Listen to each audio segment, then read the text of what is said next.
Senhora Presidente, senhoras e senhores membros do Governo, senhoras e senhores deputados. Vamos daqui a pouco proceder à votação final de um Orçamento de Estado para 2012 que traça um rumo desgraçado de recessão económica e de desemprego para Portugal. E cada dia que passa, a perspectiva é pior. O Governo começou, quando entregou o Orçamento, por anunciar uma previsão de recessão para 2012 de 2,8%. Entretanto, há poucos dias, agravou o número para 3%. Prevê, portanto, um cenário económico ainda mais grave. Previa no início da discussão do Orçamento uma taxa de desemprego de 13,4% para 2012.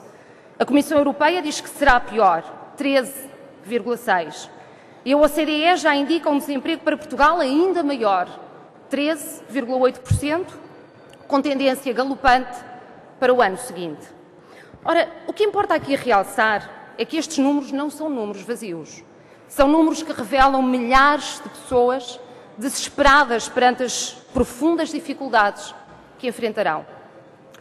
O que os verdes querem manifestar é que acreditar que não há alternativa a esta desgraça é desistir de construir um presente robusto para um futuro próspero.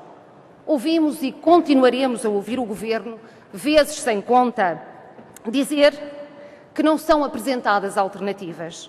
Mas reparem bem, enquanto as sessões de discussão do Orçamento serviram para o Governo apresentar as suas propostas, não faltou um ministro.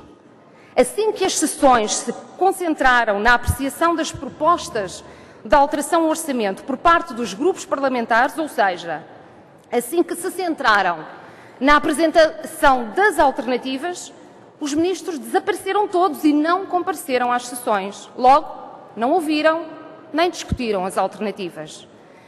Pela parte do PEV, direcionámos grande parte das nossas propostas para o caminho que se impõe em Portugal. A dinamização da atividade produtiva, passando pelo apoio claro às micro, pequenas e médias empresas, que são, sem sombra de dúvida, produtoras de inúmeros postos de trabalho, passando pela garantia do poder de compra dos trabalhadores e dos pensionistas deste país, os quais são imprescindíveis como agentes dessa dinamização. Passando também pela necessidade de menor dependência do exterior para quebrar o ciclo de endividamento, seja, por exemplo, ao nível alimentar, seja ao nível energético, aqui designadamente com um forte incentivo à utilização dos transportes públicos, passando também pela apresentação de propostas de combate às assimetrias regionais, na perspectiva de que, quando desperdiçamos as potencialidades do nosso território, é também de desperdício de produção de riqueza que falamos, bem como de um conjunto vasto de problemas ambientais, sociais e económicos que nos geram pobreza. Pobreza. Foi esse o fator central que os verdes procuraram denunciar e contrariar neste orçamento. Quando o Governo corta os apoios sociais em mais de 2 mil milhões de euros, é alargamento da Bolsa de Pobreza que promove. Quando o Governo aumenta o IVA na restauração para a taxa máxima, potenciando o encerramento de cerca de 20 mil estabelecimentos e a perda de cerca de 50 mil postos de trabalho, é de contributo para a pobreza que se fala. Quando a carga de impostos é de tal ordem e quando ainda assim se põem os portugueses a pagar em muito tudo o que é serviço público e ainda por cima o Governo lhes mantém os cortes salariais e lhes assalta os subsídios de férias e de Natal, é certamente uma nova geração de pobreza que se contribui para criar. E o que mais custa no meio desta lógica é saber que circulam, que nascem e renascem avultados capitais neste país que não contribuem com um cêntimo que seja para o erário público, que estão isentos de impostos. Há fortunas neste país que passam incólumes aos sacrifícios pedidos. E há dinheiro para injetar nos bancos. Isto é absolutamente injusto e reprovável. Hoje, mais do que nunca, é perceptível que para manter robustas as fortunas de uma minoria tem que se alargar a pobreza a uma vasta maioria. Mas nada disto é inevitável. São opções políticas, tudo isto são opções políticas. E também nesta área de captação de receita, os verdes procuraram dar um contributo para a tributação de capitais de modo a que se faça em função do seu valor e não do seu autor ou da sua natureza. Para além disso, o PEV apresentou uma série de propostas com vista à promoção de melhores desempenhos ambientais.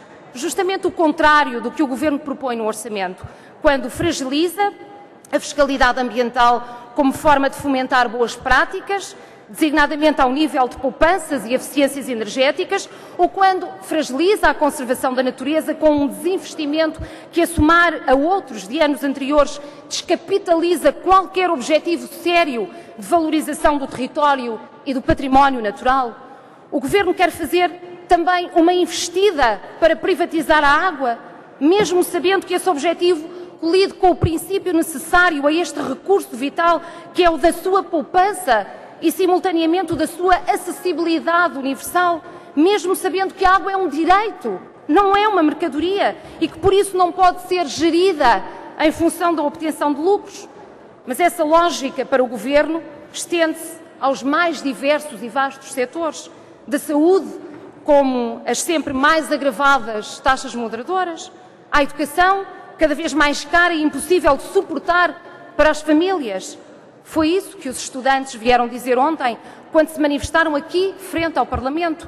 Vieram dizer que querem construir o seu futuro neste país. Vieram dizer que este orçamento retira a tantos jovens a capacidade de prosseguir essa construção.